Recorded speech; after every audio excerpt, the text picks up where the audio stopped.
Assalamualaikum warahmatullahi wabarakatuh. Waalaikumsalam warahmatullahi wabarakatuh. Alhamdulillahirabbil alamin. Assalatu wassalamu ala asyrofil anbiya'i wal mursalin wa ala alihi wa sahbihi ajma'in. Rabbi israh li sadri wa yassir li amri wahlul 'uqdatam min lisani yafqahu qawli. Amma ba'du.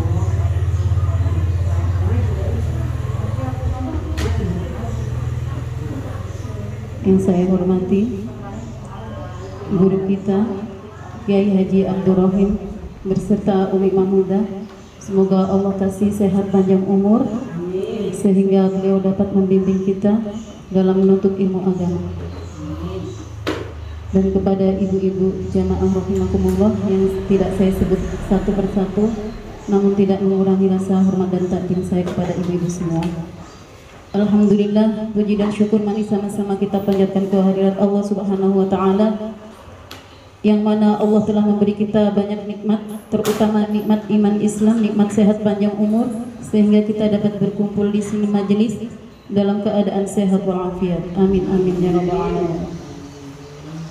Salawat dan salam mari sama-sama kita haturkan kepada junjungan kita Baginda Muhammad sallallahu alaihi wasallam, kepada para sahabatnya, para pengikutnya.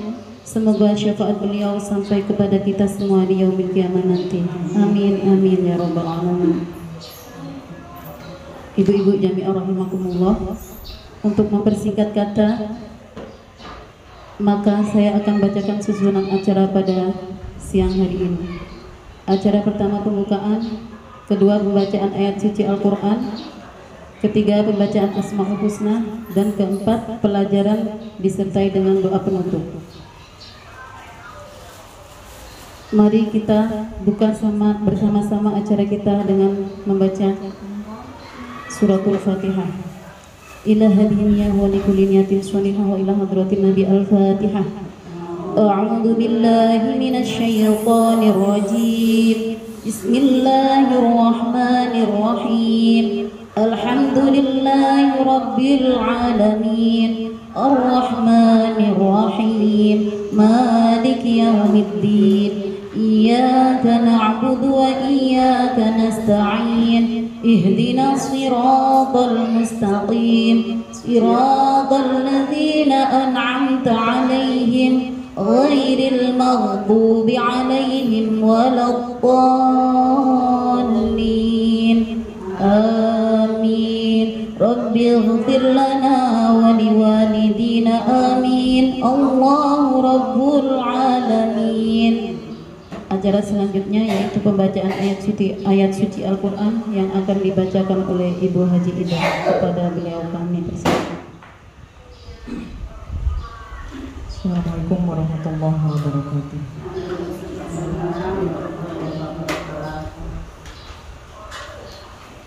A'udzu billahi minasy syaithanir rajim.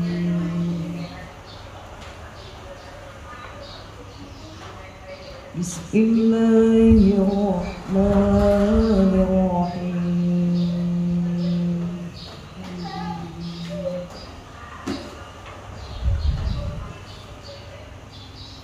Ya ayyuhalladzina amanu taqullaha haqqa tuqatih.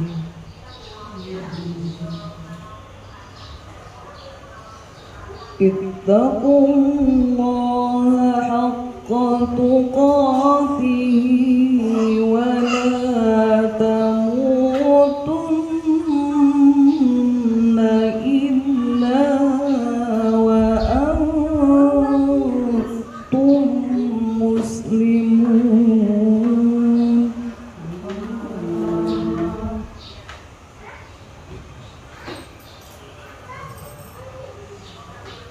Wa'tasimu bihablillahi jami'an wa la tafarraqu.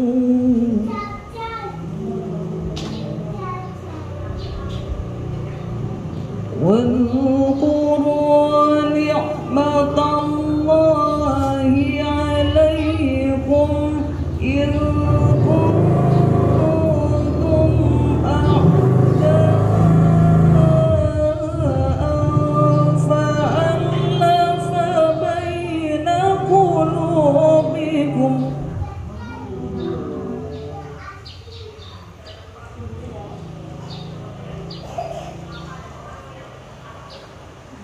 فألف بين قلوبكم فأصبحتم بنعمته إخوانا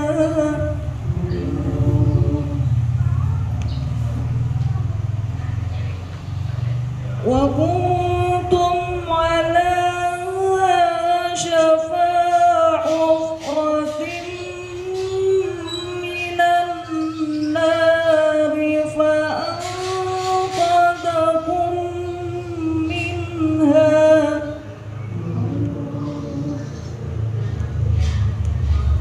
كذلك يبين الله لكم آياته لعلكم تهتدون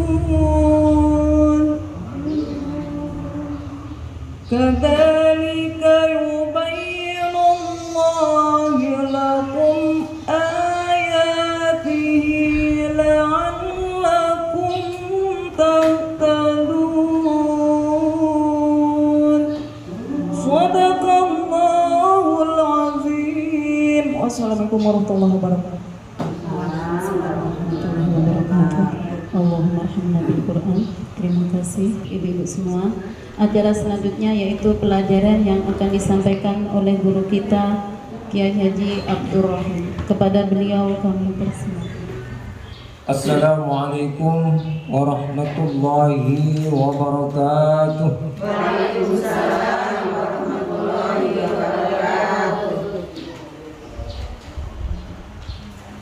Bismillahirrahmanirrahim. Alhamdulillahi wahdah. Asyhadu an la ilaha illallah wahdahu la syarika lah. Wa asyhadu anna Muhammadan abduhu wa rasuluhu la nabiyya ba'dah.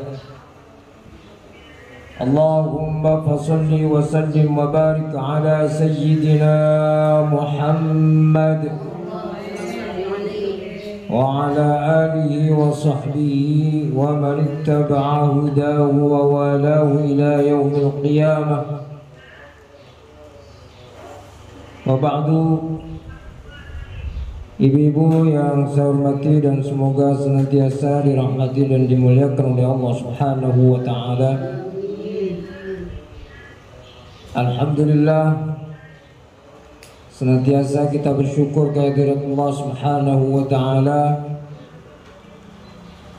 Allah Subhanahu wa taala senantiasa menganugerahkan berbagai macam nikmatnya kepada kita,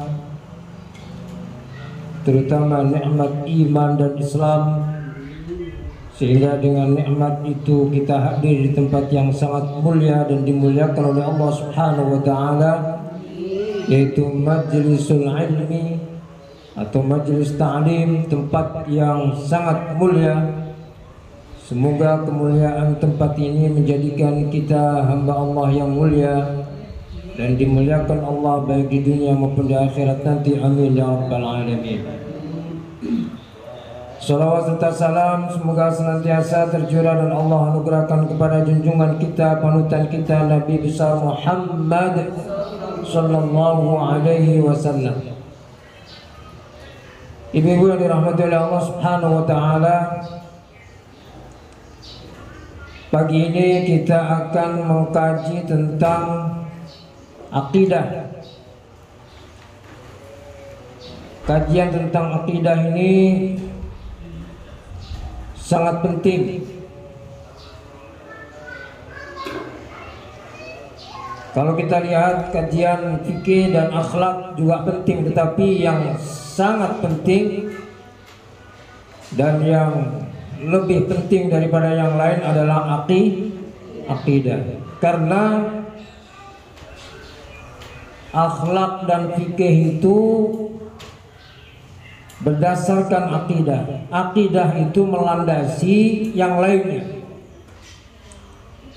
Akidah itu lebih mudahnya adalah keyakinan kita. keyakinan. Jadi ibu-ibu, kita hidup ini adalah karena adanya keyakinan, dan dengan keyakinan yang benar maka kemudian kita ikuti dengan usaha atau jihad. Maka dikatakan innal hayata aqidatun wa jihad.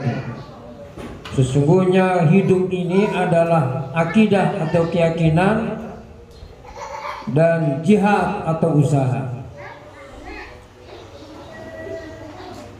Maka ibu-ibu hadir di tempat ini, saya yakin bahwa ibu-ibu hadir karena keyakinan. Betul kan? Apa keyakinannya? Keyakinannya akan mendapatkan ilmu. Apakah nanti betul-betul mendapatkan ilmu atau tidak, itu kita serahkan kepada Allah. Sama dengan seorang petani menanam padi karena dia yakin bahwa dia akan panen, yang pada akhirnya nanti dia panen atau tidak, bisa jadi panen, bisa jadi tidak. Maka begitu yakin bahwa nanti akan panen, maka dia berusaha dengan sekuat tenaga. Dia curahkan segala macam kemampuannya, baik tenaganya maupun biayanya, untuk supaya tanamannya subur. Tanaman apakah kelengkeng atau mangga atau mungkin durian, dia tanam dengan sungguh-sungguh karena dia yakin bahwa nanti akan panen. Kadang-kadang mengeluarkan biaya banyak karena dia yakin. Ibu-ibu hadir tempat pengajian, kalau di sini mungkin nggak butuh biaya, tinggal melangkah, ibu-ibu ya. Tapi ada juga yang karena yakin, seyakin-yakinnya, walaupun jauh dia tempuh karena ingin mendapatkan keberkahan dari seorang kiai. Mungkin 1 juta nggak ada apa-apanya untuk berangkat ke Jawa Timur, ke Jawa Tengah, bahkan lintas pulau, karena yakin bahwa dia akan mendapatkan sesuatu yang sangat mulia. Hari ini saya ingin ingatkan kepada ibu-ibu bahwa dengan kajian akidah ini, saya ingin sampaikan kajian akidah yang benar. Sebab akidah yang salah sangat berbahaya.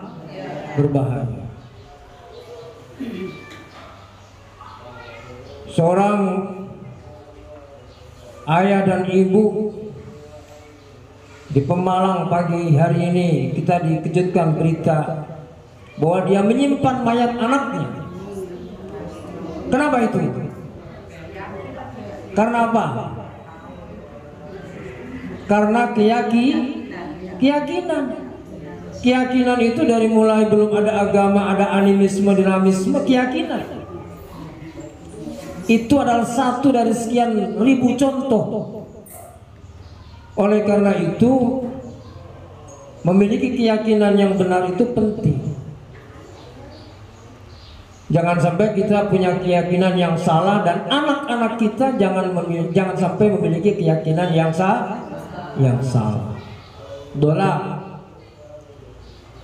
Oleh karena itu, ibu-ibu berusaha untuk membenarkan keyakinannya, sama dengan Nabiullah Ibrahim alaihissalam berusaha untuk bagaimana membenarkan keyakinannya.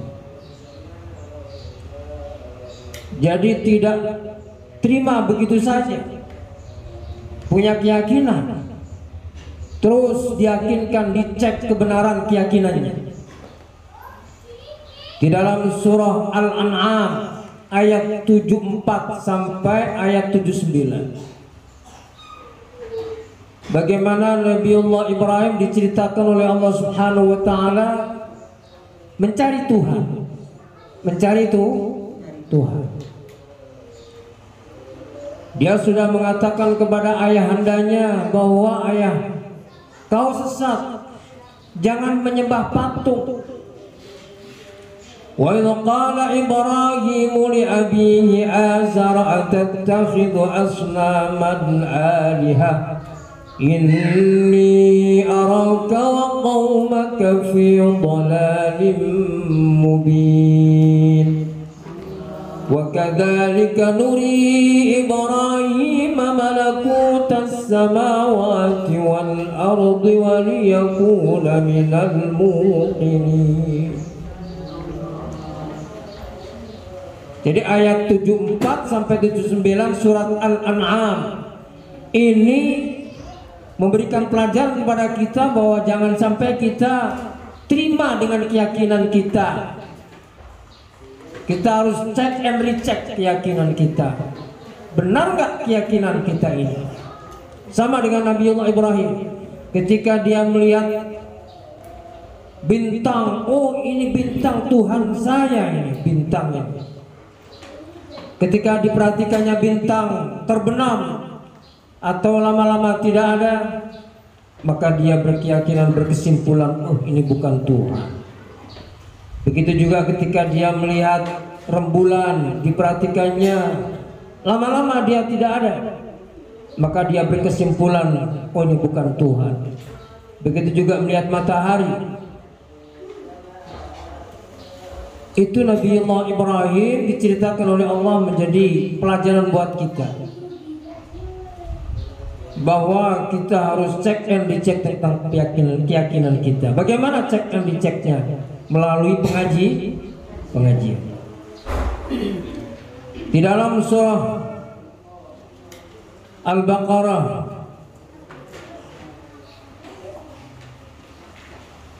Allah Subhanahu wa taala juga menceritakan Nabiullah Ibrahim alaihissalam. Wa idh qala Ibrahim rabbi arini kaifa tuhyil mauta qala awalam tu'min qala bala walakin liyatma'inna qalbi qala fakhudh arba'atan min at-tayr fasurhunna ilayka thumma ij'al 'ala kulli jabalin minhunna juz'an thumma ad'uhunna ya'tinaka sa'ya wa'lam anna Allaha 'azizun hakim. Shadaqallahul 'azim. Dan ingatlah ketika Nabiullah Ibrahim memohon kepada Allah, Rabbi arini, ya Allah perlihatkan kepada saya bagaimana engkau menghidupkan orang mati. Jadi dari rukun iman yang 6 kita mengimani, diantaranya ada apa rukun iman yang kelima? Yang kelima, percaya kepada hari kiamat. Kiamat itu berarti termasuk adalah hari kebangkitan. Dihidupkannya manusia dari alam barzakh. Manusia mati atau pindah alam dunia ke alam barzakh, kemudian dibangkitkan. Nah, bangkit dari alam barzakh itulah, dari alam kubur itulah awal kiamat. Awal alam akhirat. Yang kemudian di sana ada proses macam-macam. Ada proses kita dikumpulkan di mahsyar, kemudian dihisab. Hisab itu sebetulnya bisa juga dikatakan formalistik, formal. Kenapa formal? Karena amal perbuatan kita sudah dicatat semuanya, nggak ada yang lewat. فَمَنْ يَعْمَلْ مِثْقَالَ ذَرَّةٍ خَيْرًا يَرَهُ وَمَنْ يَعْمَلْ مِثْقَالَ ذَرَّةٍ شَرًّا يَرَهُ. Siapa yang beramal baik, maka dia akan melihat, akan mengetahui. Nanti di akhirat nanti akan dilihat di dalam kitab catatan amalnya. Begitu juga kalau dia melakukan perbuatan yang buruk, maka dia akan menyaksikan. Walaupun kejelekan atau kebaikan itu seberat darah, sebiji darah atom itu yang sangat kecil sekali, itu menggambarkan bahwa kebaikan atau keburukan yang kita lakukan sekecil apapun sudah dicatat oleh Allah Subhanahu wa taala dan akan kita lihat nanti di mahsyar, di hari yaumul hisab, hari pembalasan nanti akan kita lihat semuanya, tidak ada yang terlewat. La yughadiru shaghiratan wala kabiratan illa ahsaha. Jadi kitab catatan amal yang akan kita terima nanti bagi orang-orang yang tandanya bahagia, maka dia akan menerima kitab catatan amal dari tangan mana? Tangan kanannya. Itu tandanya baik, tandanya beruntung, tandanya bahagia. Tapi kalau menerima catatan amalnya dari tangan kirinya, pertanda celaka. Naudzubillah min dzalik. Ibu-ibu yang dirahmati Allah Subhanahu wa taala, jadi kita berusaha untuk supaya memiliki akidah yang benar, sebagaimana Nabi Allah Ibrahim berusaha untuk mendapatkan keyakinan yang benar, baik keyakinan iman maupun keyakinan hari kebangkitan. Bagaimana caranya agar kita mendapatkan keyakinan yang benar, iman yang benar? Yang pertama tentu dengan ilmu. Dengan ilmu, sebab orang yang bodoh maka pasti tersesat. Betul kan?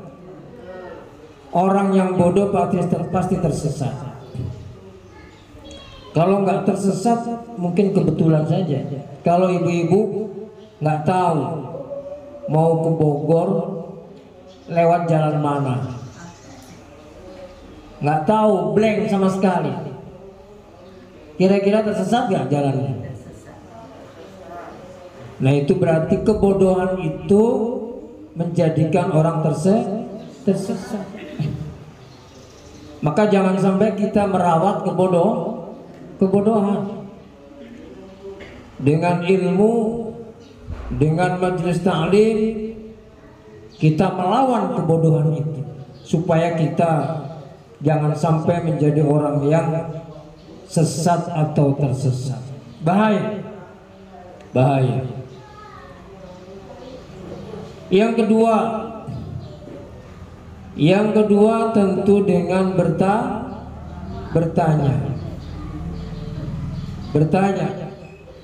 Malu bertanya, sesat di jalan. Itu kita kalau mau ke Bogor, ya kan? Kalau mau ke akhirat, ya sama, sesat jalan juga, jalan menuju akhirat. Kita ini hidup ini kan berjalan, ya kan? Berjalan, kemudian kita di dalam hadis di mana Ibnu Umar menggambarkan kita ini ka'abiri sabil, seperti orang yang berjalan kemudian mampir sejenak. Mampir sejenak itulah kita ada di dunia. Sejenak. Mau 60 tahun, mau 100 tahun, itu cuma sejenak. Rumah kita yang sebenarnya, rumah tinggal kita yang hakiki adalah akhirat. Oleh karena itu, jangan sampai kita menjadi orang yang tersesat.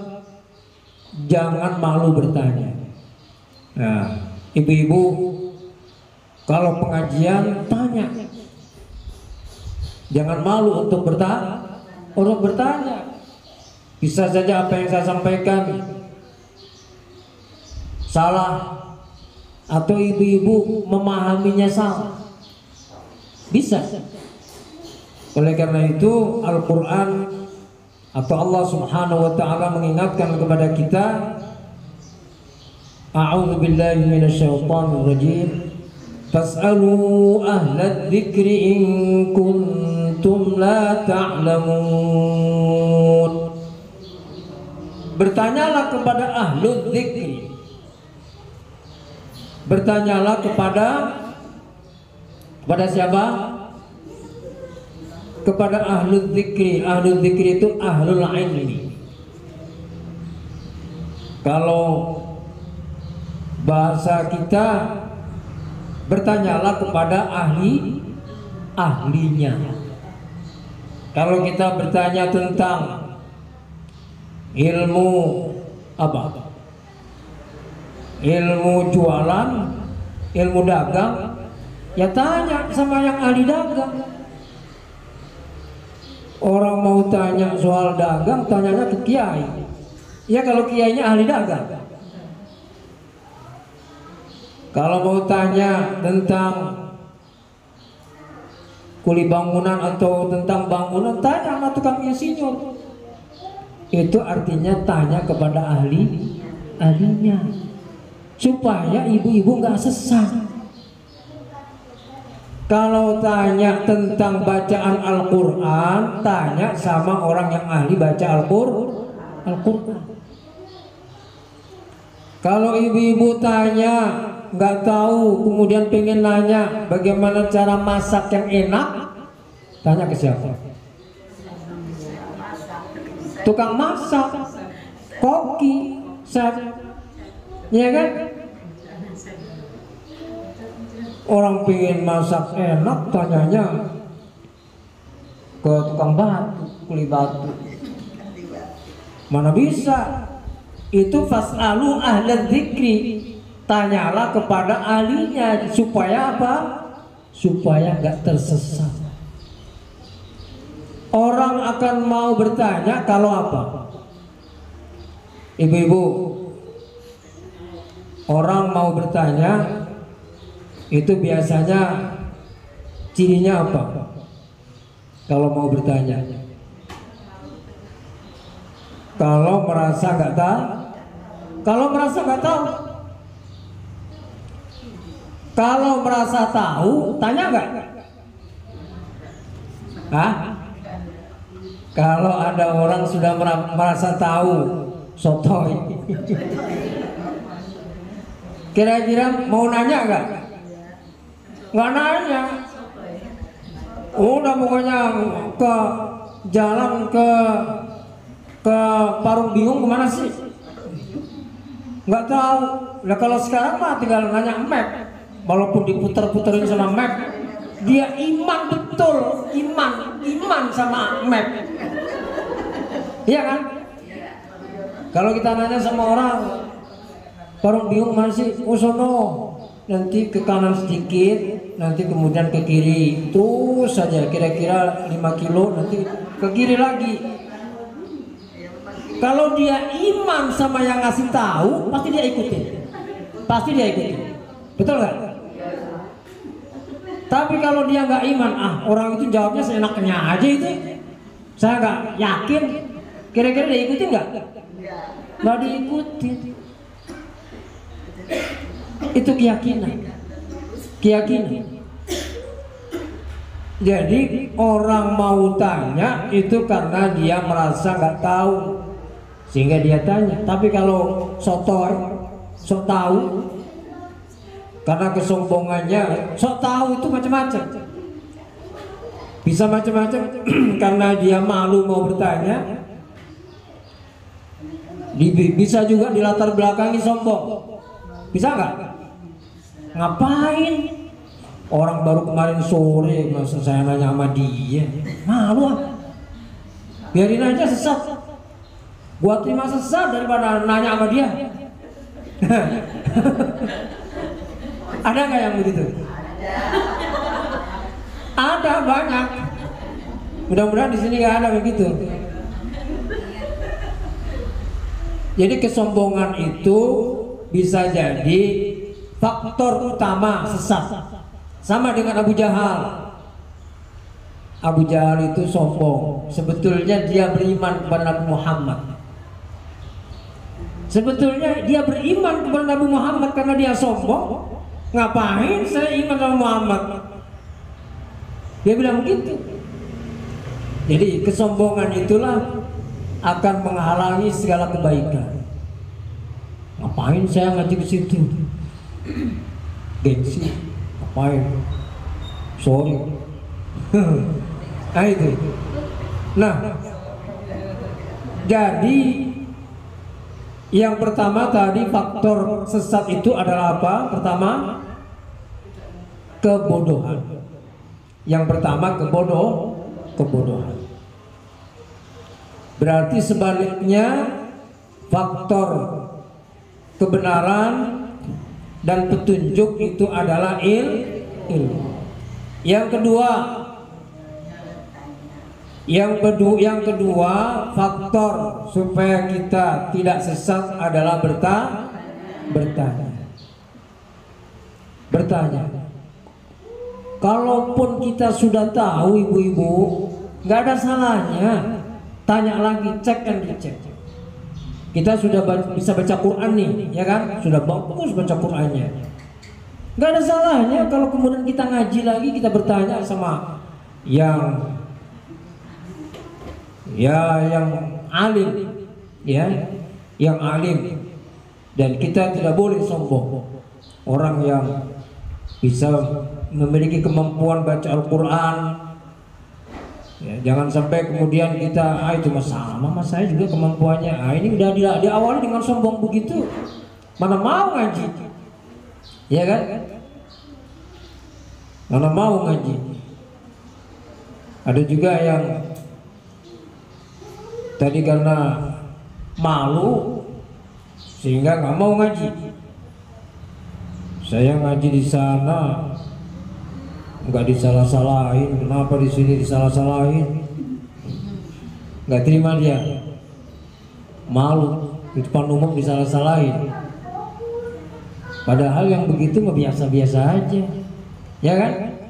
Biasa saja. Ini harus sudah kita biasakan bahwa kita diingatkan orang lain itu hal yang biasa. Manusia tidak ada yang sempurna. Kesempurnaan manusia itu adalah ketika dia merasa tidak sempurna. Jadi kesempurnaan manusia itu ketika dia merasa tidak sempurna, kemudian dia berusaha untuk menyempurnakan. Itulah manusia sempurna. Ibu-ibu yang dirahmati oleh Allah Subhanahu wa taala. Jadi yang kedua, fas'alu ahlal dzikri in kuntum la ta'lamun. Yang ketiga adalah kita berguru kepada banyak guru. Ini penting untuk saya sampaikan. Sebetulnya berkali-kali saya sampaikan juga. Kajian kita kali ini sebetulnya mengkaji tentang sifat Allah yang 20. Tapi nanti insya Allah kita akan lanjutkan.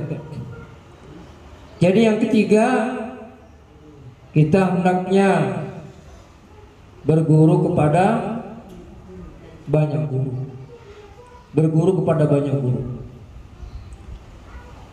Ada orang yang tersesat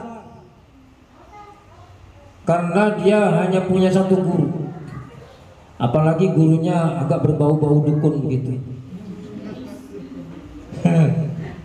Gurunya berbau-bau dukun. Biasanya kalau gurunya berbau dukun itu cenderung lebih private ya, bahwa dia tidak boleh muridnya itu berguru kepada yang lain. Itu kalau gurunya berbau-bau dukun.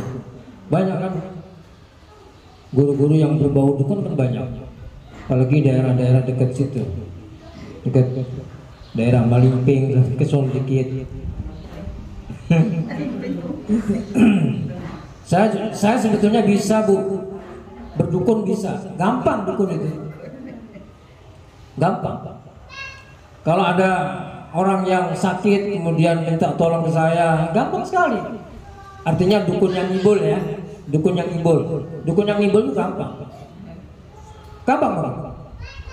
Dan pasti di antara sekian banyak masalah ada satu dua yang kebetulan pas banget. Kalau orang minta tolong sembuh, ya kebetulan saja bisa sembuh. Nah kadang-kadang, oh iya ternyata saya berobat ke sana sembuh. Kan tinggal ngomong aja, ibu ini sakitnya ibu ini gak sakit biasa ibu ini diguna-guna ini. Makanya ibu memang harus banyak baca zikir ini, kemudian harus beli itu minyak wangi zafaron. Minyak wangi zafaron itu harganya sekian Bu, nanti saya beli. Gampang Bu, jadi dukun itu gampang. Saya bisa sebetulnya, asal pintar ngibul.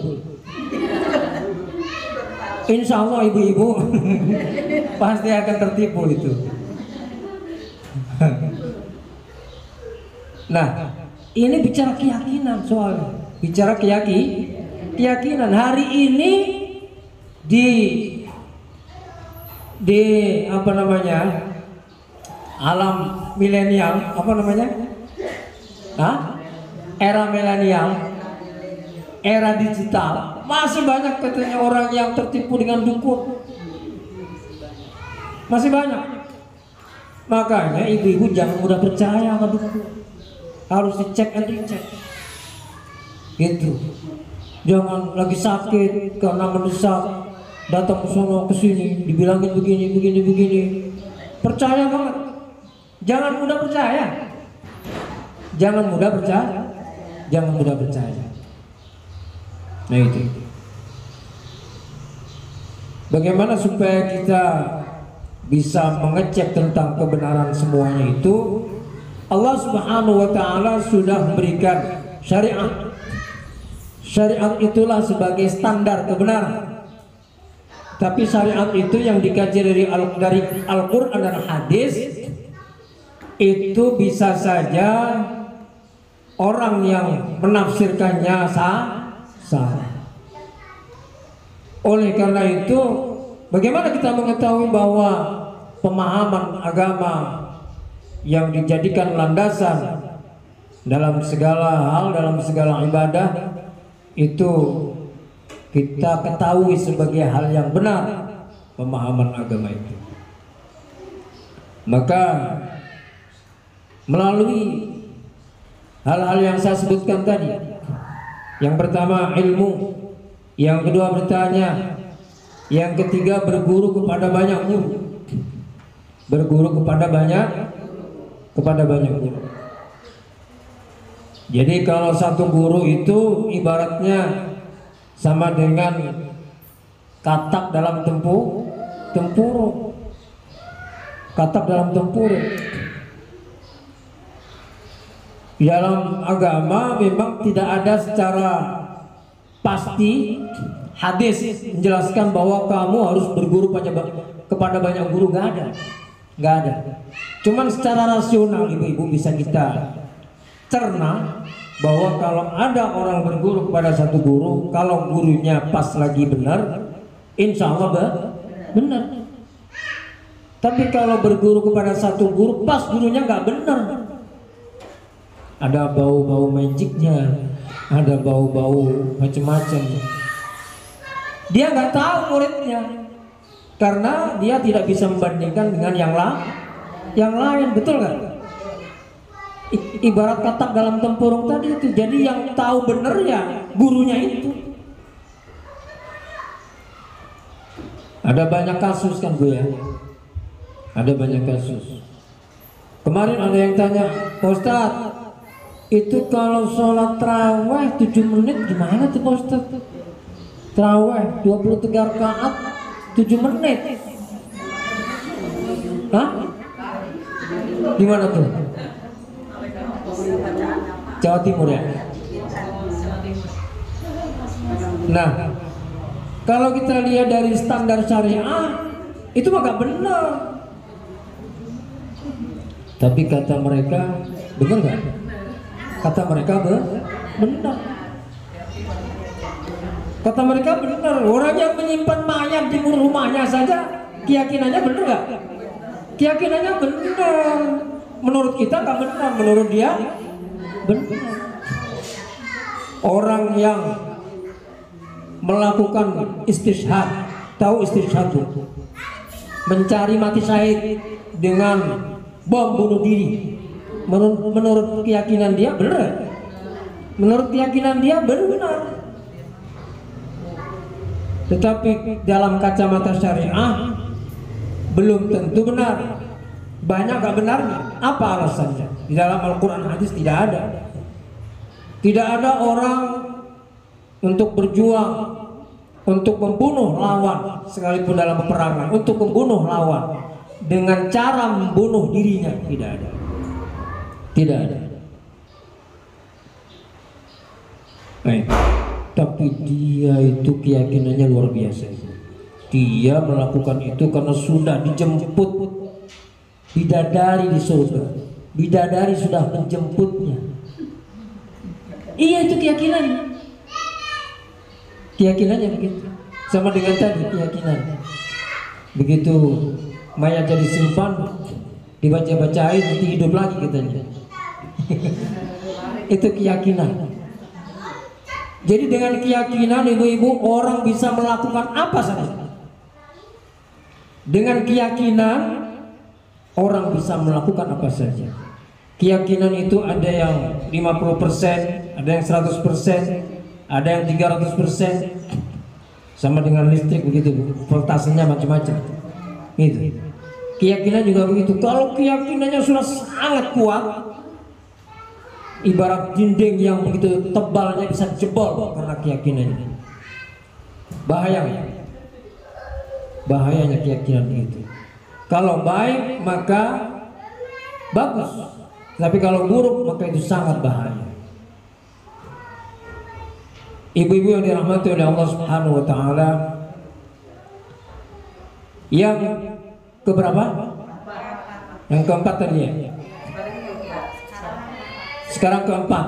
Yang keempat itu dalam Al-Quran itu ada nama surat. Namanya surat Asy-Syura. Surat Asy-Syura itu surat yang ke-42. Al-Quran menamakan ayat-ayatnya diantaranya dengan Asy-Syura karena memang Asy-Syura itu penting. Apa Asy-Syura artinya? Asy-Syura, bukan Asy-Syu'ara, Asy-Syura. Surat yang ke-42 kalau nggak salah. Betul nggak? Artinya bermusyawarah. Jadi di dalam kita membahas tentang kebaikan untuk kemaslahatan kita, baiknya seperti apa supaya kita nggak tersesat, maka diantaranya instrumennya adalah musyawarah. Karena kadang-kadang kalau kita pikir sendiri dengan keterbatasan akal kita nggak nyampe. Maka dengan musyawarah, insya Allah kita nggak tersesat. Musyawarah. Ya, di dalam musyawarah itu tentu ada tanya jawab. Itulah pentingnya musyawarah. Kemudian yang kelima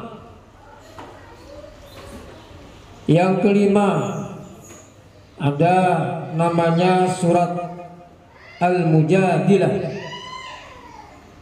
yaitu jidal. Jidal itu debat, berdebat. Jadi berdebat itu juga salah satu cara untuk mencari kebenaran. Bagaimana orang yang berbeda keyakinannya, si A mengatakan bahwa tahlil itu bagus, si B mengatakan tahlil itu bid'ah. Ya kita adu aja, berdebat, adu argumentasi.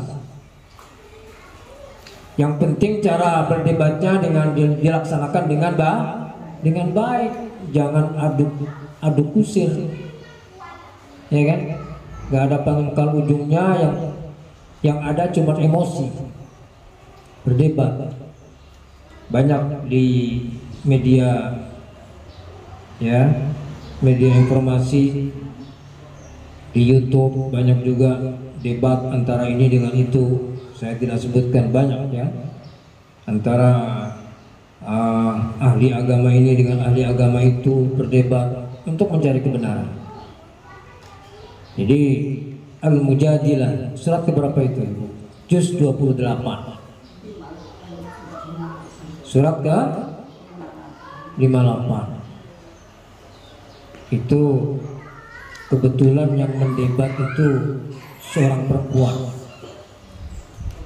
ya kan? Qaulal lati tujadiluka fi zawjiha wa tashtaki ila Allah. Betul, ya? Qad sami'a Allahu qaulal lati tujadilu fi zawjiha wa tashtaki ila Allah.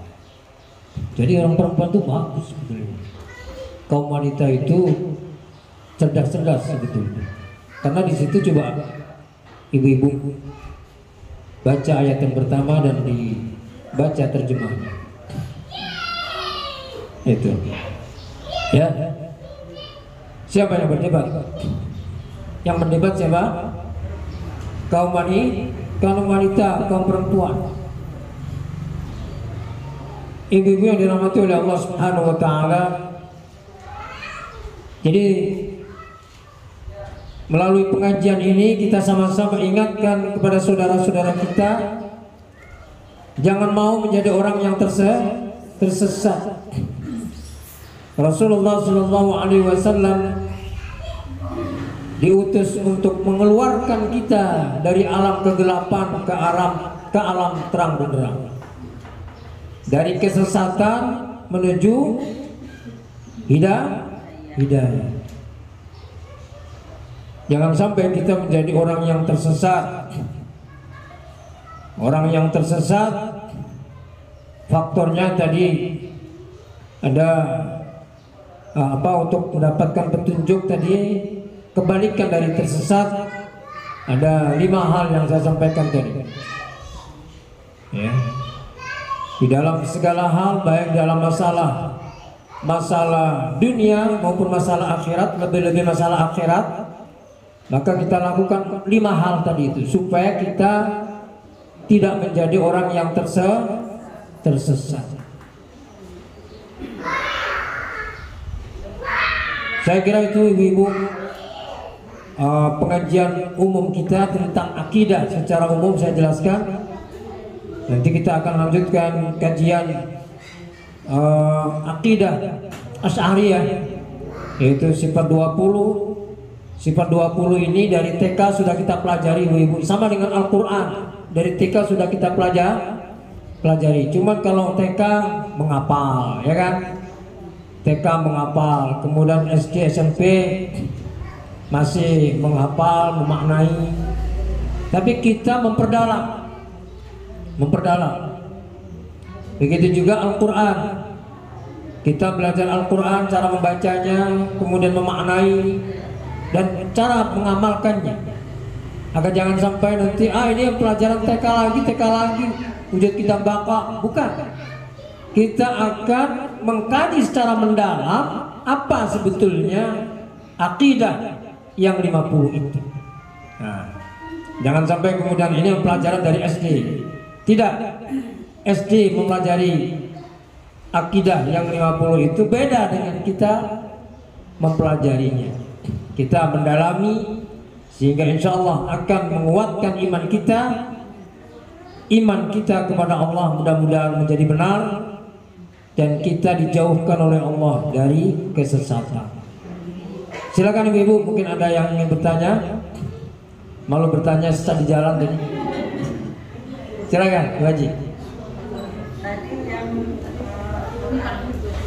Al-Baqarah ayat berapa tadi yang Al-Baqarah ayat 260 ya.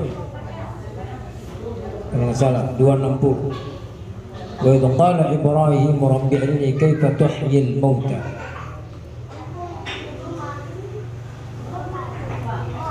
Ya, silakan.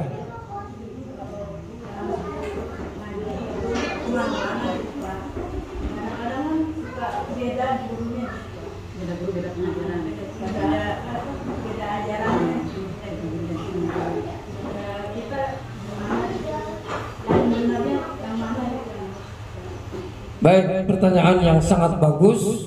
Jadi beda guru, beda pendapat, beda ajaran. Kita perlu mendalami. Yang pertama, perbedaan di dalam hal apa sebetulnya? Yang pertama, kalau dalam hal masalah cabang, masalah furu' itu tidak masalah, tidak apa-apa. Contohnya, masalah kalau saya tanya ke guru saya, kalau saya dikasih tahu sama guru saya, takbiratul ihram itu setelah takbiratul ihram itu meletakkan tangan itu di sini. Tapi saya nanya sama guru yang lain, katanya di sini. Itu perbedaan masalah fikih. Semuanya benar. Semuanya benar. Cuman ada yang lebih utama. Yang lebih utama itu bisa terkait dengan serknya kekhusyuan ibu-ibu. Perbedaan dalam masalah fikih biasa. Kata guru saya kunut itu sunnah dalam salat subuh. Tapi kata guru yang lain enggak. Itu perbedaan cabang, perbedaan furu'iyah. Itu hal yang biasa. Dan itu suatu keniscayaan. Ibu-ibu paham ya? Keniscayaan, suatu hal yang pasti. Jadi jangan harap ibu-ibu di dalam memahami agama Islam itu pemahamannya hanya satu. Jangan harap. Karena apa? Karena Al-Quran memberikan peluang untuk perbedaan pendapat. Di dalam menafsirkan Al-Quran dan hadis itu, ulama bisa saja bisa berbeda pendapat. Perbedaan pendapat dalam hal furu'iyah itu biasa. Tetapi kalau sudah terkait dengan masalah yang pokok, masalah usul, masalah paham, masalah ajaran, masalah keimanan, nah ini yang harus hati-hati. Harus hati-hati. Oleh karena itu Allah Subhanahu wa taala anugerahkan kepada kita akal. Anugerahkan kepada kita akal.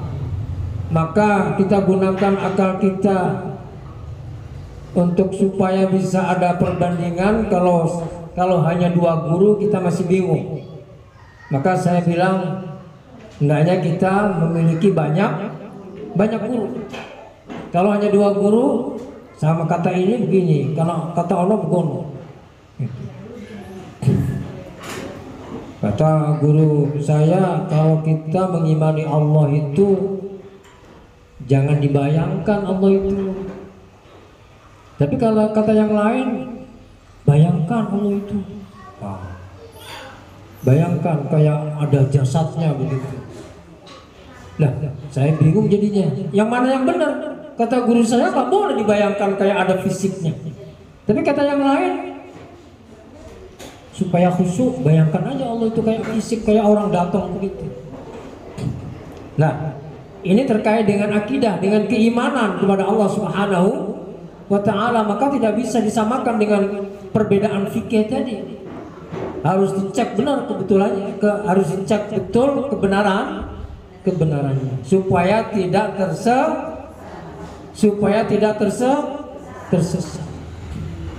Maka harus ada second opinion katanya dalam bahasa hukum. Harus tanya kepada yang lainnya lagi. Maka di dalam hukum fikih itu ada pendapat jumhurul ulama, mayoritas ulama. Itu yang selalu dijadikan standar kebenaran oleh banyak ulama. Kalau sudah mayoritas ulama berpendapat sama, nah itu berarti itu. Maka di dalam akidah bisa juga akidah Ahlus Sunnah wal Jamaah itu adalah akidah yang diikuti oleh as-sawadul a'dham, oleh penganut yang paling banyak. Maksudnya dari segi ulamanya yang banyak. Jadi kalau diikuti oleh banyak ulama, berarti itulah yang benar. Itu standar umumnya begitu saja. Bukan orang awam, bukan orang awam. Kalau diikuti oleh banyak ulama, berarti itulah benar. Kalau orang diikuti oleh banyak orang awam, itu nggak bisa jadi standar. Itu namanya demokrasi, bukan demokrasi, demos kratos, ya kan? Kekuasaan itu ada pada rakyat, katanya begitu. Maka kebenaran itu tidak bisa kemudian diukur sama rakyat. Kebenaran suatu nilai, kalau kebenaran nilai diukur rakyat, bahaya. Ini kalau orang perempuan pakai baju rok di atas dengkul, itu kira-kira purna apa enggak? Coba sekarang di voting se-Indonesia, kira-kira kalau di voting menangan mana tuh kira-kira? Yang purno dengan yang tidak purno? Paling yang banyak memvoting yang mengatakan tidak purno, nggak apa-apa.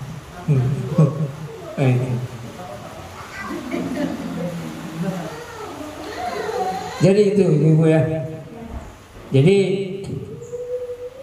kalau dalam hal akidah itu tidak bisa ditolerir.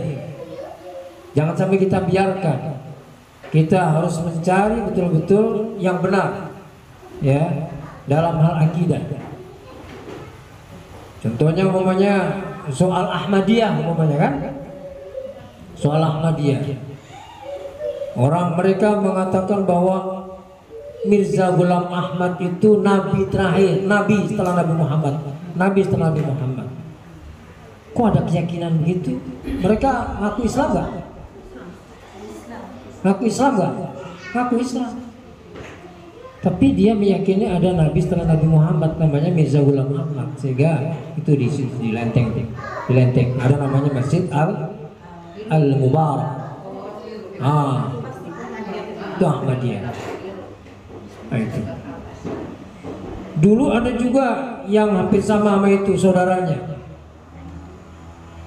yang di Gang Pete di RW 6 sono, namanya LDI.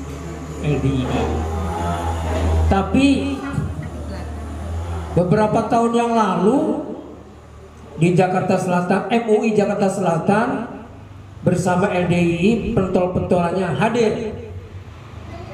Mereka hadir di MUI Jakarta Selatan menyatakan ar-ruju'u ilal haq, kembali kepada kebenaran.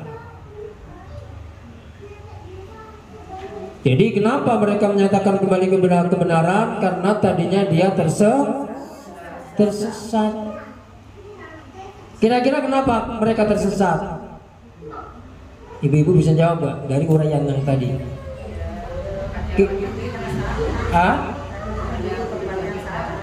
Karena berguru tempat yang salah. Karena dia hanya gurunya itu, nggak mau secara terbuka berguru kepada siapa saja. Jadi gurunya ya itu. Jangankan gurunya, tempat ibadahnya aja di situ, nggak mau ibadah yang lain, dipel.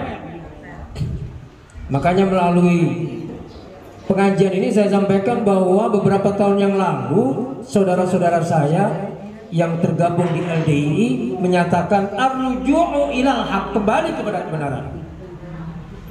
Maka kalau sudah menyatakan kembali kepada kebenaran, berarti sudah membaur kepada kita semua. Membaur kepada kita semua. Mereka berjamaah dengan kita, kita berjamaah dengan mereka. Alhamdulillah di sini kita sudah memasuki masjid-masjid mereka untuk pengajian. Mereka sudah bergabung sama kita untuk pengajian. Mudah-mudahan itu dilakukan dengan ikhlas, bukan pura-pura. Mudah-mudahan sesuai dengan pernyataan waktu itu di MUI Jakarta Selatan, dan saya hadir, saya ikut, termasuk pentolan-pentolan yang ada di sini, saudara-saudara saya, nggak perlu saya sebutkan. Mereka menyatakan ar-ruju' ilal haq, kembali kepada kebenaran. Itu kasus-kasus contoh beberapa kasus tentang kelompok yang sesat maupun orang yang sesat. Jangan sampai kita menjadi orang-orang yang sesat. Na'udzubillah min dzalik. Mudah-mudahan dengan pengajian yang selalu kita lakukan, Allah berikan kebenaran dan hidayah. Mungkin ada lagi yang lain? Silakan. Ya, silakan. Ini tentang takdir. Kalau di tempat saya itu takdir biasanya kalau ada yang suami istri meninggal itu kirim doanya begini, misalkan contohnya Bapak Kardi sama istrinya sudah meninggal. Jadi disebutnya itu Bapak Kardi sekalian gitu. Itu nyampe nggak doanya kepada yang sekaliannya itu Jadi kalau misalkan pasangan meninggal, jadi disebutnya Bapak ini sekalian, ini Bapak ini sekalian gitu. Ya, jadi tahlil yang kemudian di situ include di dalamnya adalah membaca zikir, baca Al-Quran, kemudian doa yang niatnya adalah mengirim doa atau pahala yang kita baca kepada mayit, kepada orang yang meninggal. Begitu luasnya rahmat Allah, begitu luasnya rahmat Allah sehingga tidak ketemu matematikanya, Bu. Jadi satu bukan ditambah satu bukan dua, bukan. Satu kali satu bukan satu. Satu kali satu sama dengan 100. Itulah matematikanya dalam tahlil. Kita baca Quran, pahalanya kita berikan kepada mayit. Kita dapat gak pahala? Yang baca. Mayit yang kita kirim dapat, nyampe. Ketemu gak matematikanya? Itu tidak ketemu matematikanya. Begitu luasnya rahmat Allah. Jadi sebetulnya kita sudah diajarin di dalam Al-Quran, A'udzubillahi minasyaitonir rajim. Walladzina yaquluna rabbana ighfir lana wa li ikhwanina alladzina sabaquna bil iman.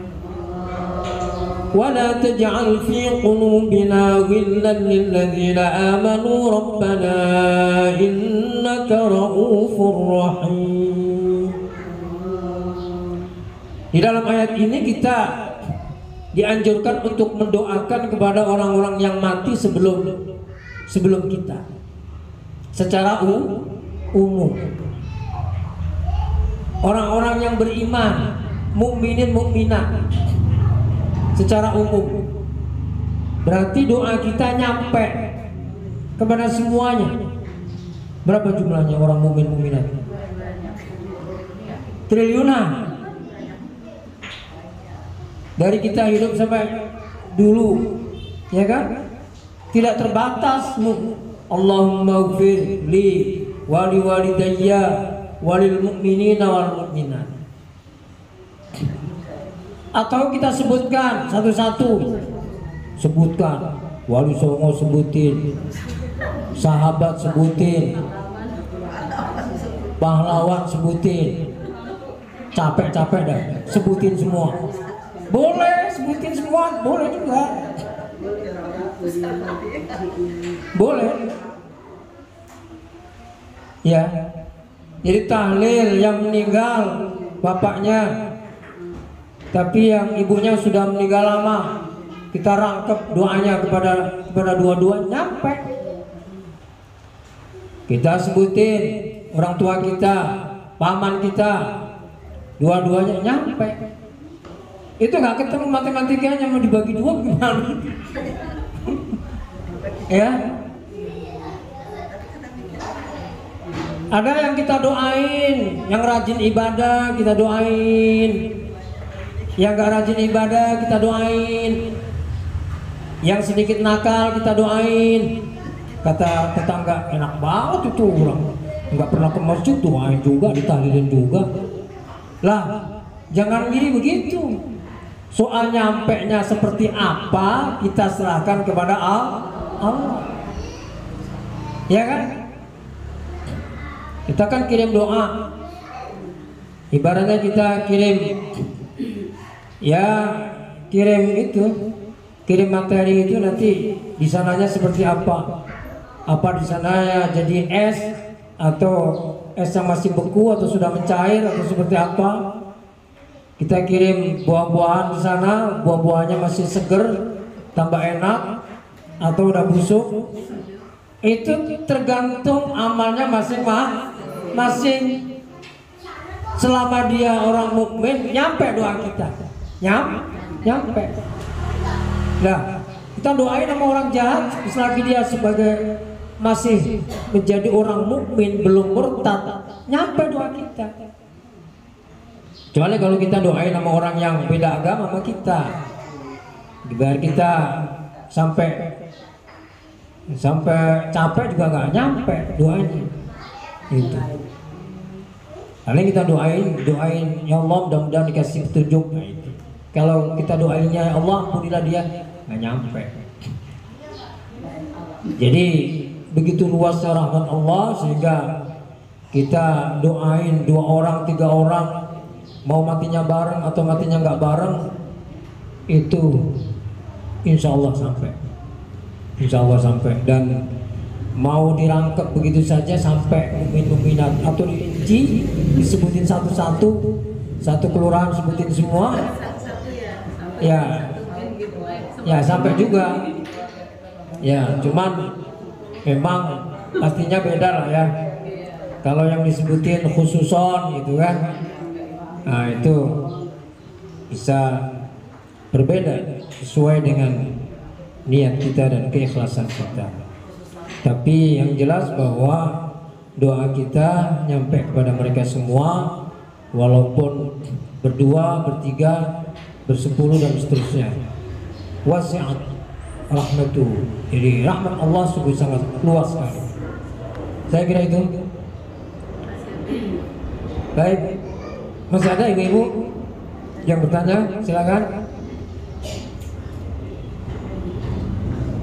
Jangan malu-malu bertanya. Sesat di jalan nanti. Ya, silakan. Ini saya pernah dengar kalau tentang wudu ya Pak Ustadz. Tentang wudu ya. Sebenarnya ada yang dari sini ke sini, terus ada yang bilang dari sini masuk ke sini. Yang benar yang mana Pak Ustadz? Air. Ya.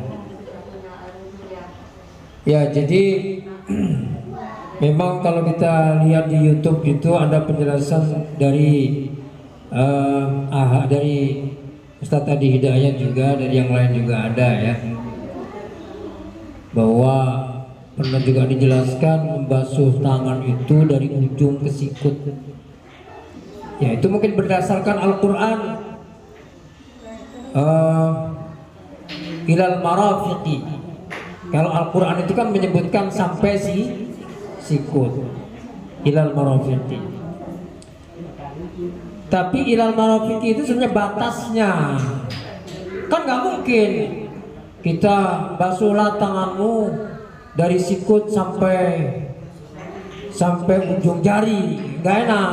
karena batasnya itu supaya betul-betul membatasinya di sini.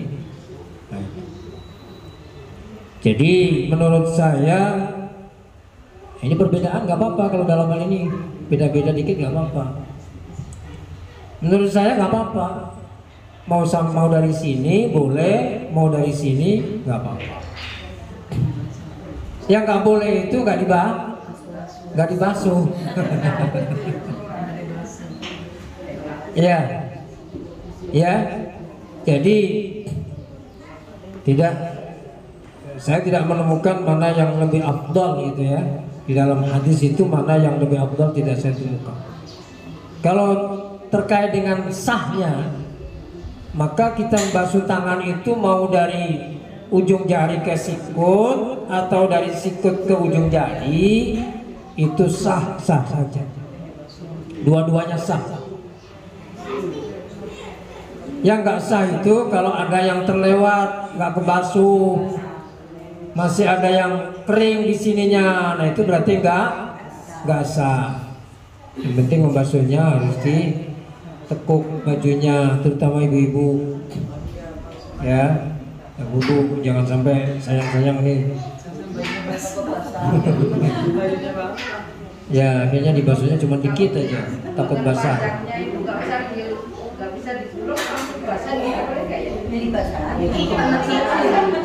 Jadi tetap aja harus dibasuh sampai sikut, sampai melebihi sikut.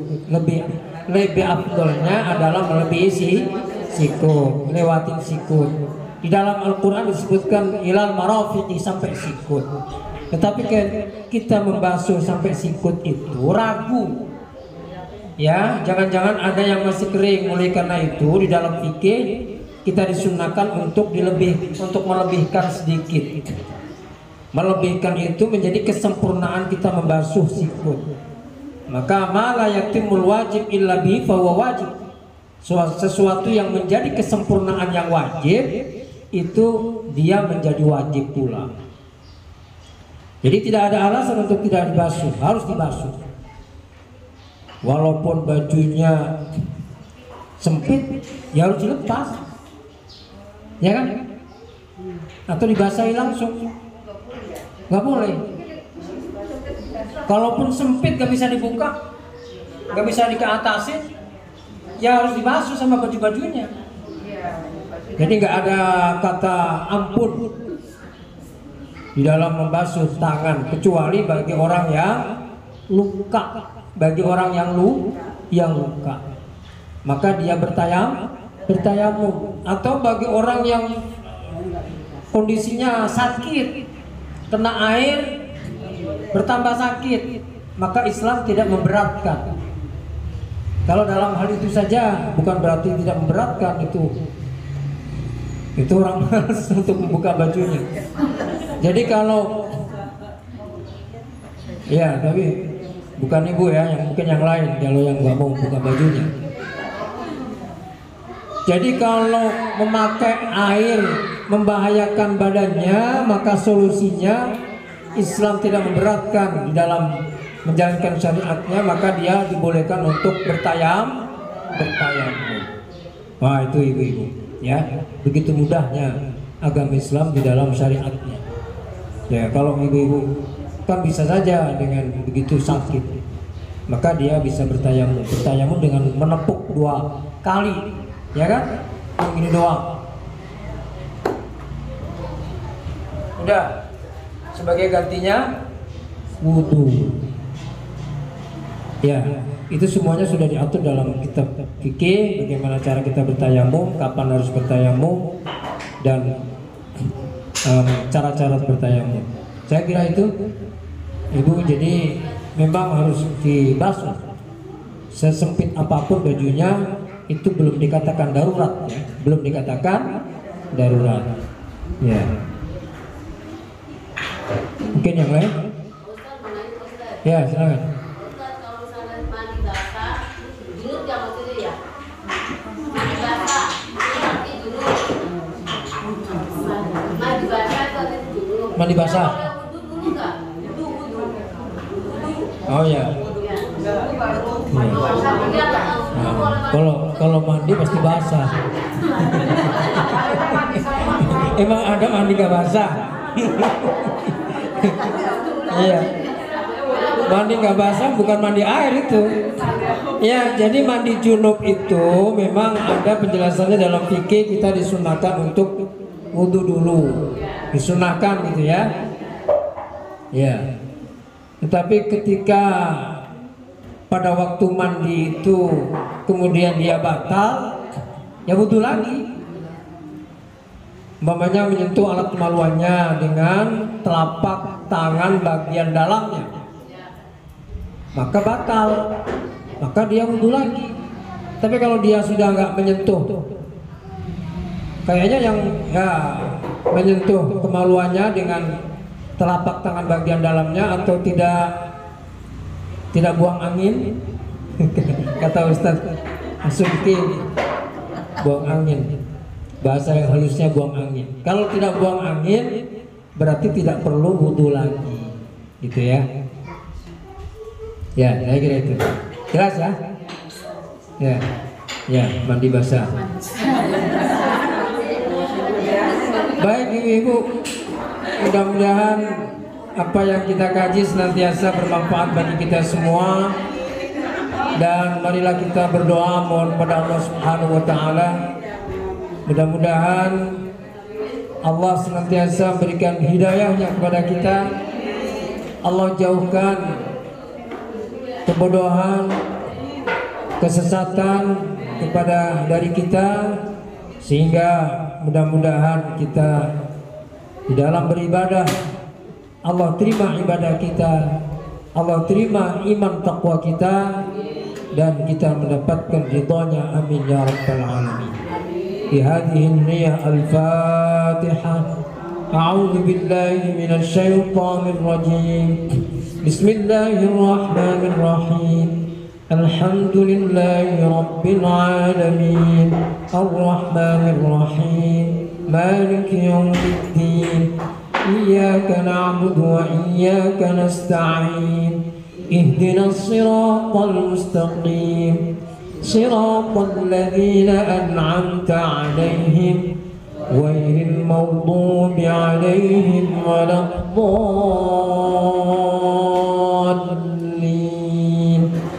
آمين. بسم الله الرحمن الرحيم. الحمد لله رب العالمين حمدا يوافي نعمه ويكافئ مزيده. يا ربنا وإلهنا لك الحمد كما ينبغي لجلال وجهك الكريم وعظيم سلطانك. والصلاة والسلام على أشرف المرسلين سيدنا محمد وعلى آله وصحبه أجمعين. اللهم يا فتاح يا عليم افتح قلوبنا فتوح العارفين. Ya Allah, ya Tuhan kami yang maha membuka hati, bukalah hati kami untuk menerima hidayah-Mu ya Allah. Allahumma arinal haqqa haqqa warzuqna ittiba'ah wa arinal batila batilan warzuqna ijtinabah. Ya Allah, perlihatkan kepada kami, berikanlah petunjuk kepada kami bahwa yang benar itu benar, dan berikanlah kekuatan kepada kami ya Allah untuk dapat mengamalkan kebenaran itu ya Allah. Perlihatkan kepada kami yang batil itu batil, tunjukilah kepada kami ya Allah bahwa yang batil itu batil, dan berikanlah kekuatan kepada kami ya Allah untuk dapat menjauhi kebatilan dan kesesatan ya Allah. Allahumma ja'alna wa auladana wa ahlana wa talamidana min ahli al-ilmi wa ahli al-khair, wa la taj'alna wa iyyahum min ahli al-syarri wa ahli al-dhayr. Ya Allah, jadikanlah kami, keluarga kami, anak-anak kami, murid-murid kami, orang-orang yang ahli ilmu dan kebaikan, dan jangan jadikan mereka orang-orang yang ahli keburukan dan kesesatan. Rabbana hab lana min azwajina wa dhurriyyatina qurrata a'yun waj'alna lil muttaqina imama. Allahumma ighfir lana dhunubana wa liwalidina warhamhum kama rabbawna shighara ولجميع المسلمين والمسلمات والمؤمنين والمؤمنات الأحياء منهم والأموات. ربنا آتنا في الدنيا حسنة وفي الآخرة حسنة وقنا عذاب النار وادخلنا الجنة مع الأبرار يا عزيز يا غفار يا رب العالمين. وصلى الله على خير خلقه سيدنا محمد وعلى آله وصحبه وسلم والحمد لله رب العالمين. تقبل الله منا ومنكم تقبل يا كريم. هدانا الله وإياكم أجمعين والعفو منكم والسلام عليكم ورحمة الله وبركاته.